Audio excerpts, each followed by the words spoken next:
अस्सलाम वालेकुम नाजरीन, में गुफरान बिन याकूब कासमी। नाजरीन, पुलिस ने मंदिर में तोड़फोड़ के मामले में गज्जू चौहान को गिरफ्तार कर लिया है। मीडिया ने बड़ी चालाकी से मुलजिम का नाम छुपा लिया है, लेकिन मैंने आपको मुलजिम का नाम बता दिया है। इससे नफरत वाली बात यह है कि गोदी मीडिया के जितने चैनल हैं, जितनी वेबसाइट हैं, किसी पर भी ये खबर शाये नहीं हुई है। बदनामी की डर की वजह से बदनामी हो जाएगी, बहुत ज्यादा बदनामी होगी, क्योंकि मंदिर में तोड़फोड़ करने वाला मुसलमान नहीं बल्कि हिंदू है, इसलिए इन्होंने इस खबर को छुपा लिया है। मैंने मुनासिब समझा कि यह खबर आप तक पहुंचा दी जाए।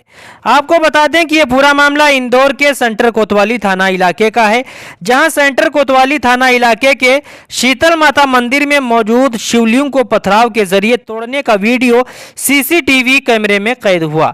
वीडियो में वाज़ेह तौर पर देखा जा सकता है कि किस तरह एक शख्स मंदिर के अंदर दाखिल हो रहा है और वह पहले मंदिर में मौजूद भगवान शिव के पोस्टर को फाड़ता है और फिर शिवलिंग में तोड़फोड़ करता है।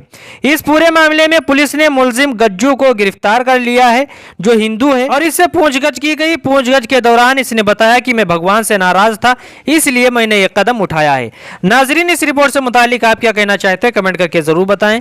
मुख्तसर वक्त में बड़ी खबरें पाने के लिए हमारा चैनल गुफरान बिन याकूब कासमी को जरूर सब्सक्राइब करें। अस्सलाम वालेकुम रहमतुल्लाहि व बरकातुहू।